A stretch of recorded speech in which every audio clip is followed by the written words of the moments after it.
जय सिया राम। मैं अजय वालिया स्वागत करता हूं आपका चैनल धर्मध्वज पर। हनुमान जी की दिव्य महिमा को हम पिछली 3 कड़ियों से हनुमान चालीसा के द्वारा जानने का, समझने का प्रयास कर रहे हैं। चालीसा की कुछ चौपाइयों का मर्म हम पिछली कड़ियों में समझ चुके हैं और कुछ को हम आज समझने की, जानने की कोशिश करेंगे। चालीसा में वर्णन आता है, कंचन वरन विराज सुबेसा, कानन कुंडल कुंचित केसा, कि हे बजरंगबली, आप कंचन वर्ण अर्थात सोने जैसे रंग वाले हो, सुबेसा अर्थात सुंदर वेश में हो, कानन कुंडल आपके कानों में कुंडल है, कुंचित केसा और आपके घुंघराले बाल हैं। आगे लिखा है, हाथ वज्र और ध्वजा विराजे, कांधे मुंज जनेऊ साजे। हाथ वज्र और ध्वजा विराजे, आपके एक हाथ में गदा है और दूसरे हाथ में ध्वज सुशोभित है। यहां पर हनुमान जी की गदा को वज्र के समान कठोर बताते हुए बाबा तुलसीदास ने उसे वज्र का ही नाम दे दिया है। कांधे मूंज जनेऊ साजे अर्थात आपके कंधे पर जनेऊ सजी हुई है। अब जरा गौर कीजिए कि शब्द आया है कानन कुंडल अर्थात कानों में कुंडल। कानों में कुंडल शब्द जो है कर्ण भेदन संस्कार को बताता है। तो कांधे मूंज जनेऊ साजे में जनेऊ शब्द यज्ञोपवीत संस्कार के बारे में बताता है। ये दोनों संस्कार उन 16 संस्कारों में शामिल है जिनके इर्द गिर्द हिंदू संस्कृति में मानव जीवन को बांधा हुआ है। लेकिन आज के समय में 16 संस्कारों के संबंध में एक भारी विडंबना यह है कि हम में से ज्यादातर को आज सिर्फ एक अंतिम संस्कार के अलावा किसी और संस्कार का ज्ञान है ही नहीं। संस्कार 16 हैं, लेकिन हमने इस संस्कार शब्द का समाजीकरण, इसकी सामाजिक स्वीकार्यता जिस एक रीति, जिस एक प्रथा के लिए सीमित कर दी है वो है अंतिम संस्कार। ये बिल्कुल वैसा है जैसे ड्रिंक का मतलब पीना होता है। मसलन वो शराब भी हो सकती है, दूध, जूस, कोल्ड ड्रिंक, शिकंजवी या कुछ और तरल पेय पदार्थ भी हो सकता है। लेकिन फिर भी किसी से पूछ लीजिए कि भाई ड्रिंक करते हो, या हिंदी में पूछ लीजिए कि भाई पीते हो, तो अर्थ एक ही तरफ जाता है कि भाई शराब पीते हो क्या। यही हाल संस्कार शब्द का भी है कि यदि आप ये बोल दें कि आप फलां व्यक्ति के घर संस्कार पर जा रहे हैं, तो इसका मतलब आप किसी की अंतिम यात्रा में शामिल होने जा रहे हैं। वैदिक और सनातनी संस्कृति को भूलने भुलाने के लिए कभी सिनेमा, तो कभी टीवी, कभी बॉलीवुड, तो कभी पाश्चात्य संस्कृति पर दोषारोपण करने वाले हम लोगों ने जब खुद ही जीवन में वांछित योग्यताएं देने वाली 16 संस्कारों की इस महान प्रथा को केवल अंतिम संस्कार तक ही सीमित कर दिया है, तो हिंदू धर्म के पतन का कारण भी हम लोग स्वयं है, कोई दूसरा इसका जिम्मेवार नहीं है। 16 संस्कारों पर बात करूंगा तो बात लंबी हो जाएगी, इसलिए यहां चालीसा में वर्णित इन्हीं 2 संस्कारों पर बात करना चाहूंगा। कर्ण भेद संस्कार वो रीति या वो प्रथा है जिसके तहत बच्चे के कान में छेद करके कुंडल या बूंदे डाल दिए जाते हैं। इसके पीछे की वैज्ञानिक मान्यता यह है कि सूर्य की रोशनी कानों के छिद्र में से गुजरने पर जातक को तेजवान बनाती है। विज्ञान भी सूर्य की किरणों में विटामिन डी की प्रचुरता मानता हुआ सनबाथ के महत्व को, धूप में बैठने के महत्व को स्वीकार करता है। हनुमान जी के कानों में पड़े कुंडल को कान के बूंदे भी कहा जाता है और इन्हीं बूंदों के चलते, इन्हीं कुंडलों के चलते हमारे यहाँ जो नाथ संप्रदाय है वो अपना संबंध हनुमान जी से जोड़ता है। नाथ संप्रदाय जैसा ही एक और संप्रदाय होता है, कनफड़ा संप्रदाय, अर्थात वो संप्रदाय जिससे जुड़े लोग अपने कान के अधिकतर हिस्से को फड़वा कर या छिदवा कर रखते हैं। तो हनुमान जी के कानों में पड़े इन्हीं कुंडलों, इन्हीं बूंदों के कारण नाथ, योगी और कनफड़ा संप्रदाय अपने आदि गुरुओं से हनुमान जी का बहुत नजदीकी संबंध बताते हैं। आगे दूसरे संस्कार के बारे में लिखा है कि हाथ वज्र और ध्वजा विराजे, कांधे मुंज जनेऊ साजे। जनेऊ साजे, जनेऊ कब धारण किया जाता है? जब व्यक्ति का यज्ञोपवीत संस्कार होता है। और यज्ञोपवीत संस्कार कब होता है? जब व्यक्ति को ज्ञान लेने के लिए, विद्या अर्जित करने के लिए गुरु के सानिध्य में भेजा जाता है। यज्ञोपवीत संस्कार की महिमा इतनी बड़ी कही गई है कि यज्ञोपवीत धारण करने को, जनेऊ धारण करने को मनुष्य का दूसरा जन्म मानते हुए उसे द्विज कहा जाता है, क्योंकि वेद और शास्त्र ऐसा मानते हैं कि मां के कोख से हम मनुष्य होकर भी पशु रूप में ही जन्म लेते हैं, लेकिन हमारा मानसिक जन्म मानव के रूप में तब होता है जब गुरुजन हमें विद्या, ज्ञान और संस्कार से हमें सभ्य और सुसंस्कृत करके वास्तविक अर्थों में मनुष्य बनाते हैं।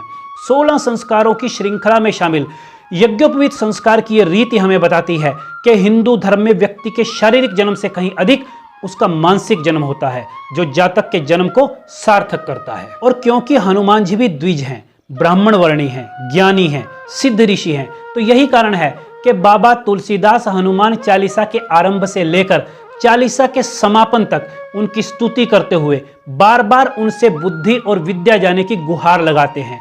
वे हनुमान जी को ज्ञान गुण सागर कहकर संबोधित करते हैं, सुमति के संगी कहकर उनका यशगान करते हैं और उन्हें विद्यावान गुणी अति चतुर कहकर भी चालीसा में संबोधित करते हैं। किष्किंधा कांड में जब श्री राम लक्ष्मण की हनुमान जी से प्रथम भेंट होती है तो हनुमान जी ब्राह्मण वेश में उनसे संस्कृत में वार्तालाप करते हैं। उनकी वाणी कुशलता से, उनके शब्द प्रयोग से लक्ष्मण अति प्रभावित होते हैं और लक्ष्मण के आश्चर्य का तब और ठिकाना नहीं रहता जब हनुमान जी उनके सामने अपने वास्तविक वानर रूप में आते हैं। लक्ष्मण आश्चर्यचकित होकर कहते हैं कि उन्हें तो विश्वास ही नहीं हो रहा कि वनों में रहने वाले एक वानर का वाणी व्याकरण इतना शुद्ध हो सकता है।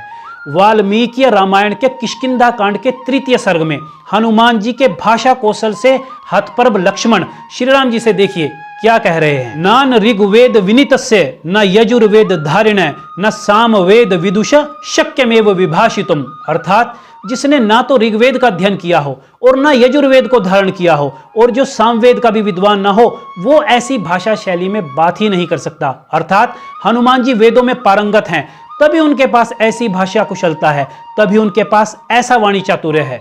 महान ऋषि याज्ञवल्क्य के गुरु भगवान सूर्य ही हनुमान जी के गुरु हैं। भगवान सूर्य देव ने ही हनुमान जी को समस्त विद्याओं, वेदों, शास्त्रों, आगम पुराण, कलाओं, नीति, अर्थशास्त्र, दर्शन शास्त्र और व्याकरण शास्त्र का ज्ञान प्रदान किया था, जिसके चलते हनुमान जी समस्त विद्याओं में देवगुरु बृहस्पति के समान ज्ञानवान माने गए हैं। और यही कारण है कि हनुमान जी के भक्त उनसे विद्या और बुद्धि के आशीर्वाद की मांग करते हैं।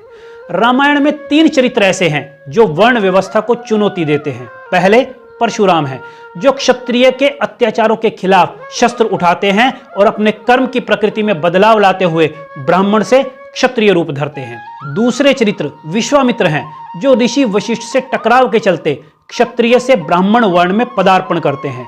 भगवान परशुराम और ऋषि विश्वामित्र दोनों ही अपने वर्ण और अपने कर्म में बदलाव लाते हुए अति क्रोध और अति हिंसा का एक लंबा मार्ग तय करते हैं, जबकि रामायण में इसी वर्ण व्यवस्था को बहुत ही सहजता से बिना क्रोध, बिना हिंसा एक और तीसरा पात्र भी चुनौती देता है, और वो पात्र हैं हनुमान जी अर्थात बजरंगबली।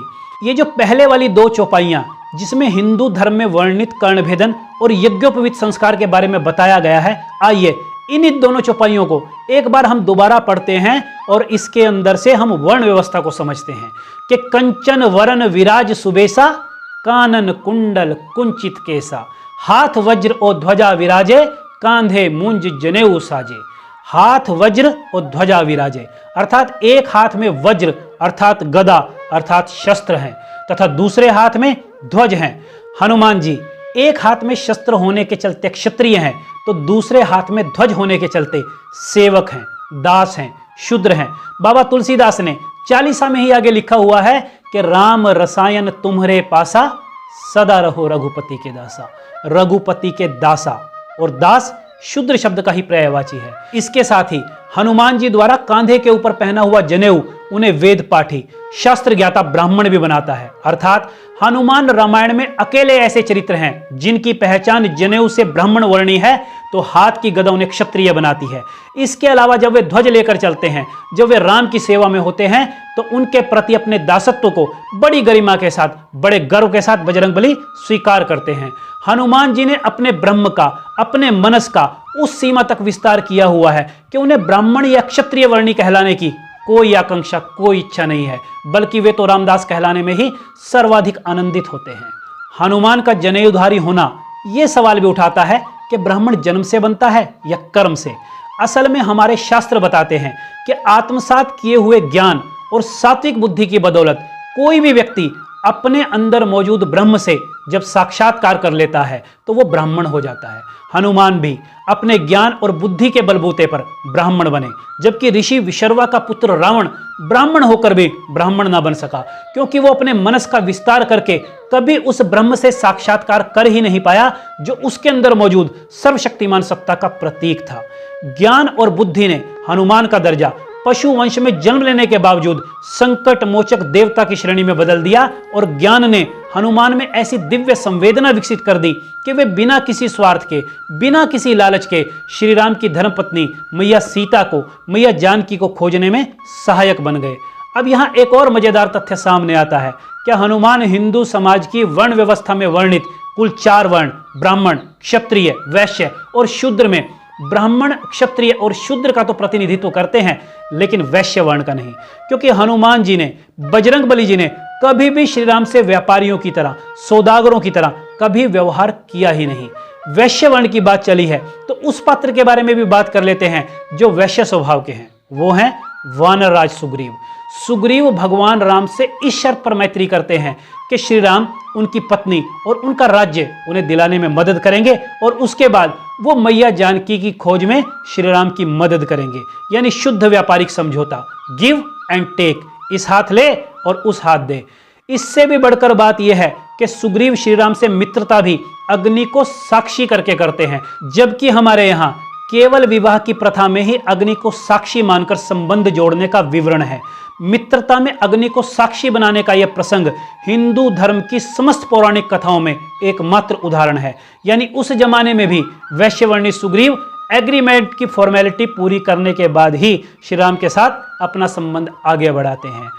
श्री राम से मित्रता करने के बावजूद और लक्ष्मण के मुख से श्री राम द्वारा शिव धनुष भंग करने, भगवान परशुराम का गर्व हरने, ताड़का, खरदूषण और मारीच के वध की वीरता भरे प्रसंग सुनने के बाद भी सुग्रीव का संशय दूर नहीं होता।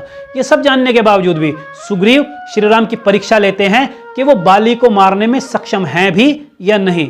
श्री राम के प्रति अपने मन में आए इस संशय का निवारण सुग्रीव श्री राम के पास से 7 ताड़ के वृक्षों का एक ही बाण से भेदन कराकर और दुदुम्बी नामक राक्षस के कंकाल को अपने पैर के अंगूठे की शक्ति से 10 योजन दूर फिकवा कर करते हैं। इसके अलावा बाली को पेड़ की ओट से मारने की रणनीति बनाते वक्त श्री राम ने सुग्रीव से कहा कि मैं उसे पेड़ की ओट की बजाय सामने आकर क्यों ना मारूं, क्यों ना मैं बाली से युद्ध करके उसे मार डालूं। तब भी सुग्रीव ने श्री राम को बड़ा कूटनीतिक और वैश्य संगत उत्तर देते हुए कहा था, क्या मुझे पता है कि आप अकेले ही बाली का वध करने में सक्षम है, लेकिन यदि आपने अकेले ही उसका वध कर दिया प्रभु, तो बाली वध का सारा श्रेय अकेले आपको चला जाएगा और सारे वानर आपको ही किष्किंधा का नया राजा मान लेंगे और तब आप मेरे भी मुक्तिदाता कहलाएंगे।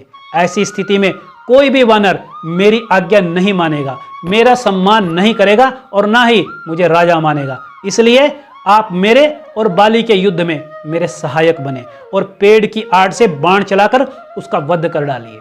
अर्थात श्री राम से मैत्री से लेकर बाली के वध तक हर जगह सुग्रीव ने नियम और शर्तें लगाकर श्री राम के साथ अपने एग्रीमेंट को, अपने कॉन्ट्रैक्ट को आगे बढ़ाया। इसलिए हनुमान ब्राह्मण, क्षत्रिय और शूद्र तीनों वर्णों का प्रतिनिधित्व करते हैं और सुग्रीव अकेले वैश्य वर्ण का, जो भगवान राम का सशर्त अनुयायी बनता है। किष्किंधा कांड में हम 3 बड़े चरित्रों को देखते हैं। उनमें पहला बाली है, जो स्वभाव से एक योद्धा है और हर समय युद्ध करने को तैयार खड़ा दिखाई देता है। युद्ध की किसी भी चुनौती को स्वीकारने से बाली कभी पीछे नहीं हटता, इसलिए बाली क्षत्रिय वर्णी है।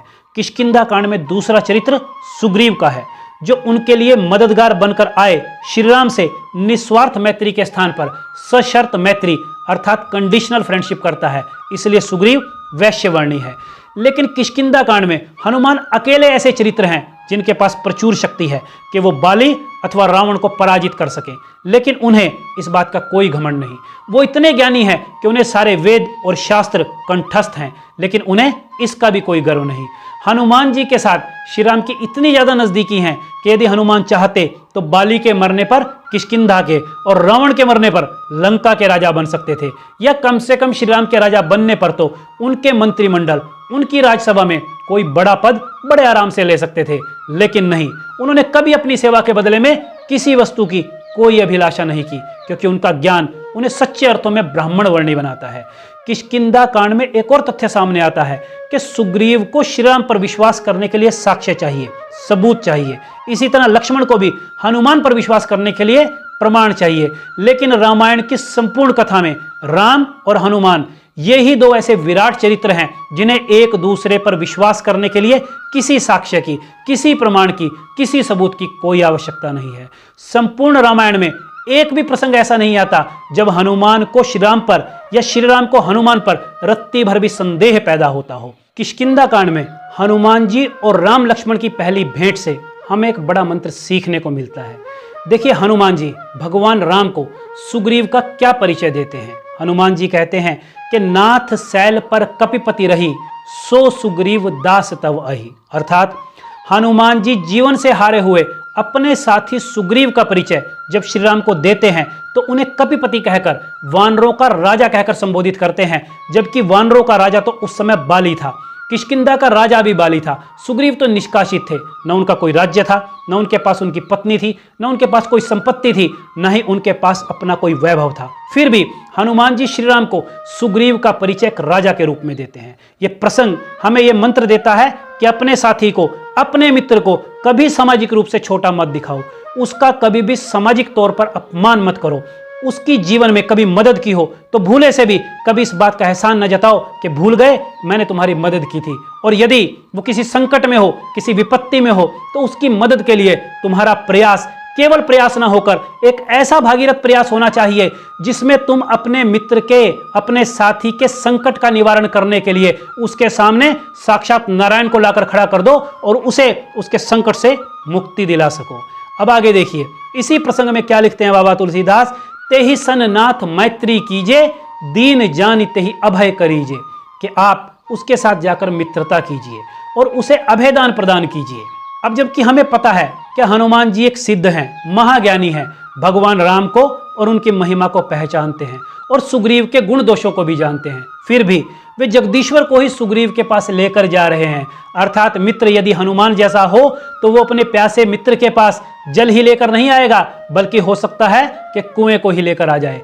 हनुमान एक जगह इसका कारण भी बताते हैं कि वो श्री राम को सुग्रीव के पास लेकर के क्यों गए, जबकि श्री राम से परिचय होने के बाद तो उन्हें सुग्रीव को श्री राम के पास लाना चाहिए था। तो हनुमान जी कहते हैं कि जब रोगी बहुत ज्यादा बीमार हो तो वैद्य को, डॉक्टर को ही रोगी के पास चलकर जाना पड़ता है। दूसरा, वो इस वक्त साधन शून्य भी है, मानसिक रूप से टूटा हुआ, अर्थात जीवन से हार मान चुका एक जीव है।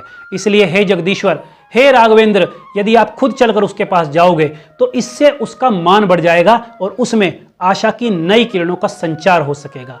यहाँ एक और बात देखने वाली है कि यहाँ दो चरित्र ऐसे हैं जो आश्चर्यजनक रूप से भगवान राम की कृपा का पात्र बनते हैं। एक तो सुग्रीव हैं और दूसरे विभीषण हैं।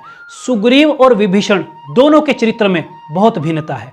सुग्रीव मोहमाया और भौतिक सुखों के इतने बड़े रसिया हैं कि वे बालीवध से पूर्व तक कभी प्रभु भजन, नाम स्मरण में लीन नजर नहीं आते, जबकि विभीषण लंका की प्रतिकूल परिस्थितियों में रहकर भी भगवान का भजन करते हैं, उनको याद करते हैं। और इसके बावजूद भी राम जी सुग्रीव को पहले मिलते हैं और उनका नाम स्मरण करने वाले विभीषण को बाद में। क्या कारण हो सकता है इसका कि भगवान अपना भजन करने वाले को बाद में मिले और नाम ना लेने वाले को पहले? असल में इसका पहला कारण है संगति। विभीषण ज्ञानी होकर भी रावण की संगति में था तो उसका उद्धार देरी से हुआ, जबकि सुग्रीव विषय जीव होकर भी हनुमान जैसे सिद्ध योगी की शरण में था तो उसका उद्धार जल्दी हो गया। संगति के बारे में कबीर लिखते हैं कि संगति कीजिए साधु की, कभी न निष्फल जाए, लोहा पारस परसते सो भी कंचन होए। विभीषण बेशक धार्मिक व्यक्ति था, हरि नाम जपता था, लेकिन इसके बावजूद वो न लंका को छोड़ पाया और न अपने अत्याचारी भाई रावण को। अर्थात वो लंका और रावण का मोह नहीं छोड़ पाया। और जब तक मोह नहीं छोड़ोगे, जब तक दुर्जनों की संगति का त्याग नहीं करोगे, तब तक राम से भेंट, राम से साक्षात्कार हो ही नहीं सकता। तो विभीषण को श्री राम कब मिलते हैं? जब उनके ऊपर रावण प्रहार करता है। रावण यहाँ संसार का प्रतीक है और विभीषण सांसारिक जीव का। अर्थात जैसे ही संसार जीव पर प्रहार करता है, उसे अपमानित करके दीनहीन बना देता है, उसे निष्कासित कर देता है, तब जीव को प्रभु की, ईश्वर की सच्ची याद आती है। तब उसे सच्चे अर्थों में लगता है कि ये सब रिश्ते नाते, ये सब रक्त संबंध, ये सब भोग विलास सब मिथ्या है। भगवान राम भी अपना भजन करने वाले विभीषण को यही संदेश देते हैं कि देखो विभीषण, तुमने मुझे दिन रात भजा है, मुझे सच्चे मन से याद किया है, इसके चलते मैं तुमसे मिलने यहाँ समुद्र के इस पार तक तो आ गया हूँ, लेकिन अब थोड़ा सा कष्ट तुम्हें भी करना होगा और ये मोह माया के झूठे बंधन तोड़कर तुम्हें भी अब थोड़ा सा चलकर मुझ तक आना होगा। और आखिर विभीषण सब कुछ छोड़कर श्री राम के शरणागत हो गया। अब यहाँ सुग्रीव और विभीषण के राम मिलन में एक अंतर यह भी है कि विभीषण ने तो राम मिलन के लिए अपना राज्य, अपनी संपत्ति, अपना वैभव सब कुछ छोड़ दिया, तब उसे राम मिले।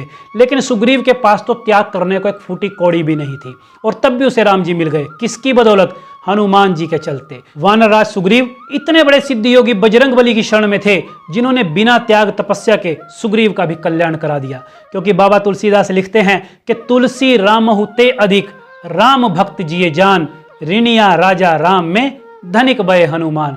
अर्थात राम से अधिक राम के भक्तों की महिमा है, और इसी महिमा के चलते भगवान राम ऋणी हैं और हनुमान जी धनिक हो गए हैं, महाजन हो गए हैं। तो ऐसी है राम भक्त हनुमान जी की दिव्य महिमा।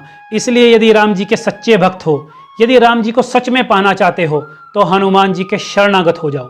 वे अपने आप तुम्हारा हाथ पकड़कर राम जी तक ले आएंगे। तो आज हनुमान महिमा में इतना ही, लेकिन अभी संकट मोचक हनुमान जी की चालीसा की कथा का बखान शेष है।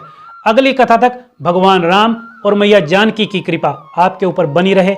संकट मोचक बजरंगबली हर विघ्न, हर बाधा से आपको बचाकर रखे। आप हंसते खिलखिलाते रहें।